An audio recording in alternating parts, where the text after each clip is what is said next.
रघुराम जी तक लगभग 20 से अधिक वक्ताओं ने अपने सुझाव दिए हैं। इस संवाद में भाग लिया है, अपने अपने विचार रखें।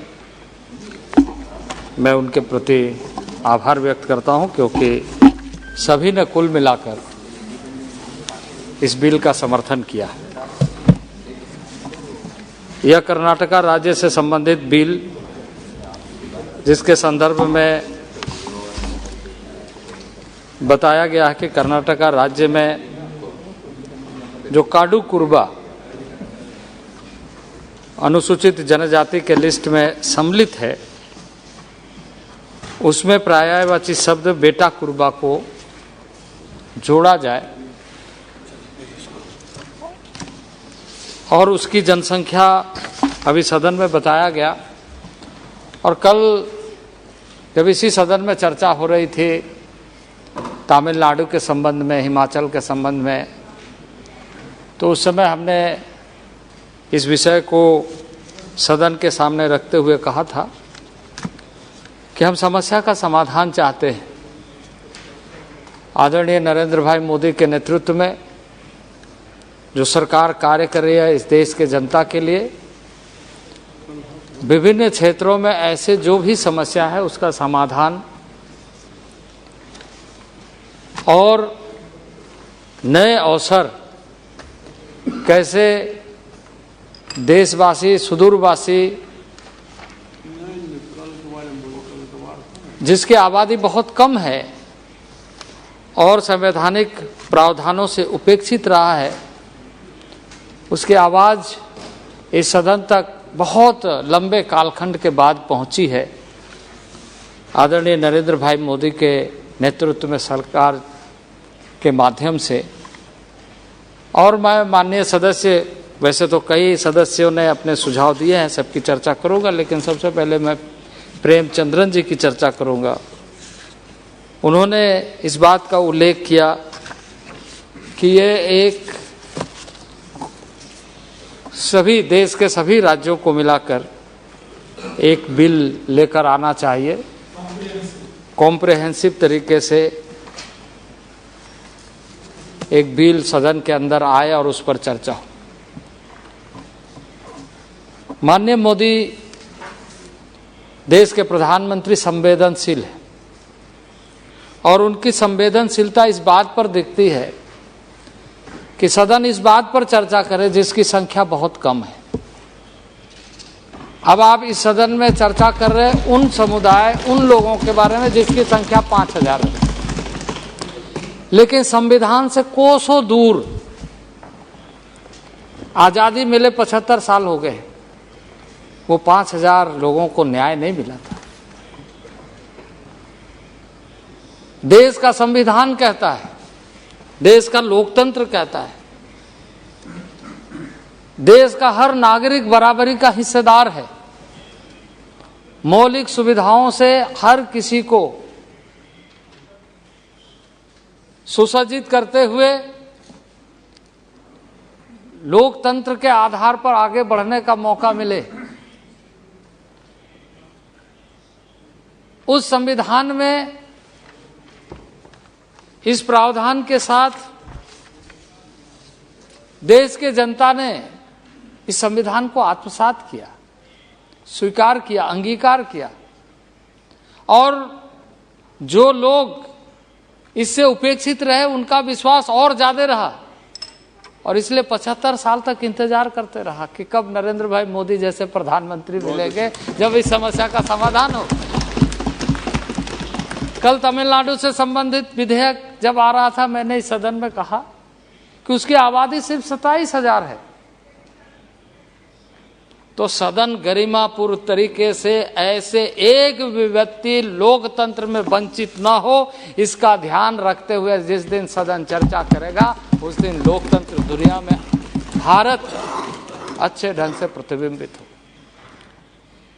और इसलिए जब हम इस देश में G20 की चर्चा कर रहे हैं, G20 का नेतृत्व कर रहे हैं, उस समय में दुनिया को यह पता चलना चाहिए कि भारत हर व्यक्ति को बराबरी के दर्जा से देखता है। न्याय के तराजू में बराबरी के साथ लोकतांत्रिक मूल्यों के आधार पर आगे बढ़ने का अवसर मिले, ये भारत के लोकतंत्र का एक सबसे बड़ी ताकत है। वैसे राष्ट्र का नेतृत्व जब नरेंद्र भाई मोदी करते हैं तो इस बात को सुनिश्चित किया जाता है कि ऐसे जो दबे कुचले सुदूरवर्ती क्षेत्र में जहां की आवाज यहां तक नहीं पहुंचती है, दिल्ली की अपनी आवाज है, उन नीलगिरी पहाड़ से कैसे आवाज यहां तक पहुंचेगी? उसको सुनने के लिए दिल की आवाज होनी चाहिए कि उसको सुनाई दे। और वो ऐसे स्पंदन को समझने वाला देश का पहला प्रधानमंत्री मैं समझता हूं कि नरेंद्र भाई मोदी है, जो सदन में प्रेमचंद्रन जी कह रहे थे, ये बात सही है कि कई चीजें एक साथ लाना चाहिए, लेकिन इस बात का ध्यान रखना चाहिए इन सब लोगों के बीच में उसकी आवाज दबना नहीं चाहिए जो शायद आवाज के इंतजार में। और इसलिए प्रत्येक राज्य की अपनी अपनी सूची होती है। सेंट्रल लिस्ट हम बनाते हैं सभी राज्यों को कंपाइल करके। सभी राज्य के अपने अपने राज्यों की जनजातीय शेड्यूल कास्ट की अनुसूचित जाति की सूची होती है और उसके आधार पर राज्य अपना सूची प्रकाशित करते हुए हमारे राज्य में कितना किस तरीके से उन लोगों के लिए व्यवस्था की जा सकती है वो राज्य अपनी नीति बनाते हैं। और ये जो आज कर्नाटका के संबंध में हम लेकर आए हैं वो इसलिए लेकर के आए हैं कि ये सूची कर्नाटका राज्य का बनेगा और तब फिर केंद्र का बने। और इसलिए हर एक राज्य को, प्रत्येक राज्य को, हमने हिमाचल के बारे में, तमिलनाडु के बारे में, आज कर्नाटका के बारे में, यूपी के बारे में, छत्तीसगढ़ के बारे में, इसके पहले भी कई राज्यों के, झारखंड के बारे में हम अलग अलग तरीके से विस्तृत चर्चा कर रहे हैं ताकि सदन में हम गरिमापूर्ण तरीके से जो वर्षों से उपेक्षित लोग रहे हैं उनको न्याय मिलने के लिए इस मंदिर में अच्छी तरीके से हम चर्चा कर सकें। और इसलिए माननीय अध्यक्ष महोदय कि इसके साथ साथ ही लोगों ने चर्चा किया है, जैसे कल भी मैंने उसकी थोड़ी सी पिछले शुक्रवार को फ्राइडे को जो चर्चा हुई थी उसमें हमने इस बात को कहा था, क्योंकि ये कंटिन्यू चल रही है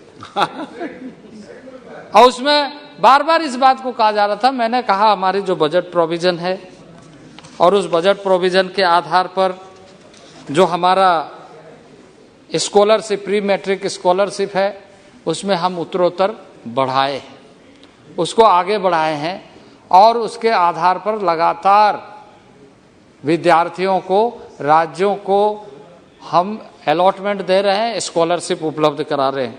और आप यदि देखें तो बजट एस्टिमेट को अगर देखें तो जब 2014 में लगभग 4,500 करोड़ रुपया की व्यवस्था थी, आज वह 8,500 करोड़ से अधिक बजट की व्यवस्था हमने उसमें किया है। यदि आप स्कॉलरशिप को ही देखें तो 21-22 में 400 करोड़, जिसमें फाइनल एलोकेशन 394 करोड़ और बेनिफिशरीज जो पहले 10 लाख थे वो 15 लाख हो गए। ये डेटा हमारा सार्वजनिक तौर से, क्योंकि हम अभी इन सारी चीज़ों को स्कॉलरशिप पोर्टल में डाल देते हैं, डीबीटी के माध्यम से राशि देते हैं, अलॉटमेंट देते हैं। तो इस तरीके से जो सुरेश जी ने कहा, आप इस बात से अंदाजा लगा सकते हैं कि यह वोट बैंक की पॉलिसी नहीं है, लोकतंत्र की मर्यादा और ताकत है, वो इस सदन में चर्चा के माध्यम से दिखे। ये आदरणीय प्रधानमंत्री जी का मूल उद्देश्य है। और जैसे सुरेश जी ने एक और बात कहा कि आप एक तरफ सूची बढ़ा रहे हैं और दूसरे तरफ बजट एलोकेशन घटा रहे हैं।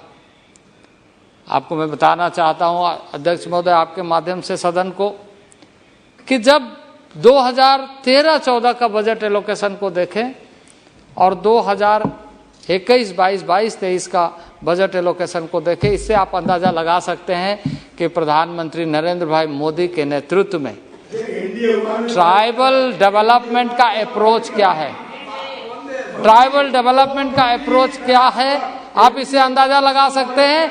उस समय में 19,000 करोड़ का प्रावधान था, आज 87,000 करोड़ का प्रावधान।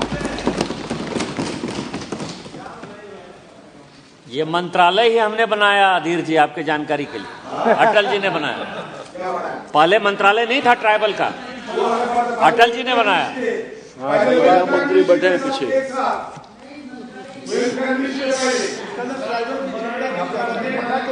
ये सरकार वेलफेयर अपना करती, एम्प्लॉयमेंट जनरेशन में, ये सरकार स्वरोजगार के लिए, ये सरकार शिक्षा के लिए, और खास करके यदि आप देखें तो ये सरकार 2019 से 2024 के बीच ये ट्राइबल के लिए डेडिकेटेड है। अब ये हमारे जो सबसे पुरानी दल कांग्रेस के माननीय सदस्य बातें कर रहे हैं, यदि आपको ट्राइबल के बारे में इतनी ही चिंता थी तो आपको इस बात का ध्यान रखना चाहिए कि जब एक राष्ट्रपति महिला जनजाति वर्ग से प्रत्याशी के रूप में आ रहे तो कम से कम अपना नाम विड्रॉ करा लेते। उस समय आपने उनको हराने के लिए जितना कोशिश करना चाहिए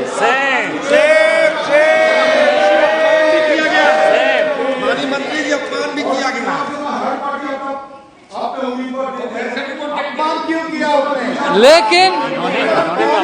लेकिन उस समय अपने आपको इस बात का ध्यान नहीं आया।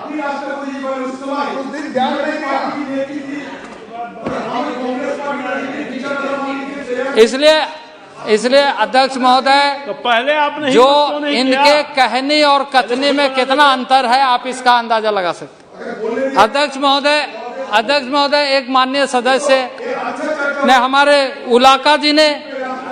उलाका जी ने चर्चा किया स्वर्गीय जयपाल सिंह का। स्वर्गीय जयपाल सिंह कॉन्स्टिट्यूएंट असेंबली के मेंबर थे। कॉन्स्टिट्यूएंट असेंबली में जो ट्राइबल रिलेटेड इश्यूज पर कॉन्स्टिट्यूशनल प्रोविजंस क्या होना चाहिए, ठक्कर बापा के नेतृत्व में कमेटी गठित हुई।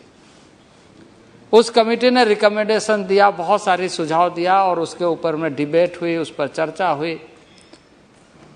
और यह बात सही है कि जयपाल सिंह ने इस बात का उद्धृत करते हुए कहा कि इस देश में ट्राइबल को किस तरीके से देखा जाना चाहिए, लेकिन आपको इस बात को स्वीकार करना चाहिए कि ट्राइबल को आपने किस ढंग से देखा। जयपाल सिंह जी का क्या हाल है? बिरसा मुंडा, पंडित नेहरू जी दिदेन प्राइम मिनिस्टर को माने अध्यक्ष महोदय, निकल गया समय। अधिरंजन जी निकल गया, अधिरंजन जी। अध्यक्ष महोदय, माननीय the then prime minister Pandit Nehru को जयपाल सिंह ने कहा कि partially I am agree with Pandit Nehru, but you learn from the tribal who are the most democratic people in the country. आप डेमोक्रेसी उनसे सीखिए। लोकतंत्र अगर सीखना हो तो उससे सिखाइए, उनको सिखाने की कोशिश मत करिए, क्योंकि उसका सहचर लाइफ है। आदमी के साथ तो रिलेशन रखता है, पेड़ पौधों के साथ भी रिलेशन रखता है, जीव जंतु के साथ भी रिलेशन रखता है। लेकिन आपने क्या किया? संविधान सभा में उन्होंने एक बात को कहा, वो कैसे आए थे संविधान सभा में? क्योंकि 1950 में उन्होंने झारखंड राज्य के बारे में झारखंड महासभा का गठन किया था, झारखंड पार्टी का गठन किया। झारखंड पार्टी का गठन करने के बाद उनके साथ कैसा व्यवहार किया? 1952 में फर्स्ट इलेक्शन हुआ। फर्स्ट इलेक्शन में झारखंड पार्टी के बिहार में सबसे अधिक सदस्य चुनाव जीत करके आए। 1957 में पहली बार जब लीडर ऑपोजिशन बना तो वो झारखंड पार्टी का बना। लेकिन 1962 में पंडित नेहरू कहते हैं कि आप झारखंड बनाना चाहते हैं तो कांग्रेस में आ जाइए, और उसको कांग्रेस में सम्मिलित कराते हैं और झारखंड का बंटाधार कर देते हैं। और वो सपना यदि पूरा हुआ तो अटल बिहारी वाजपेयी जी के समय में हुआ। आपने किस तरीके से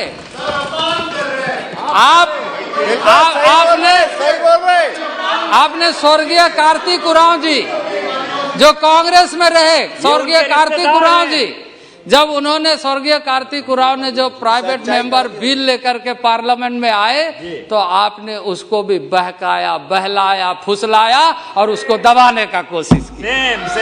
ये भी इस सदन के इतिहास में है। इसलिए अध्यक्ष महोदय, ये जो घड़ियाली आंसू बहाते हैं, ये घड़ियाली आंसू बहा करके बताना क्या चाहते हैं। इसलिए अध्यक्ष महोदय, आज जब सदन गरिमापूर्ण तरीके से चर्चा कर रहा है तो मैं यही कहना चाहता हूँ, सदन के अधिकतर लोगों ने, माननीय सदस्यों ने इस सदन में अपना समर्थन दिया, इस बात के लिए मैं आभारी हूँ। लेकिन सत्य से मुकरना नहीं चाहिए और इस बात का ध्यान रखना चाहिए कि जो आदिवासी है वो हमेशा याद रखता है। बहुत बहुत धन्यवाद। मैं आग्रह करता हूं कि सदन में इस विधेयक को पारित किया जाए। वाह।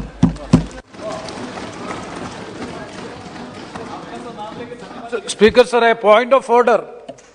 Honorable Minister, while क्या rules number? Rule 352, clause 6, read with Rule 376. 353. No, 352, sir, it is very clear. Because 352, a member while speaking shall not use the president's name for the purpose of influencing the debate. The Honorable Minister, while responding to this debate, he has used the name of the President of India, that the opposition parties have opposed the candidature of Draupadi Murmu, the Honorable President. That cannot be. अब सुनो, एक minute सुनो। Let me. फिर आगे उसको नियम 353 भी पढ़ लें साथ में। Yeah. अब रूल पे बस हो आज। आप विद्वान हैं।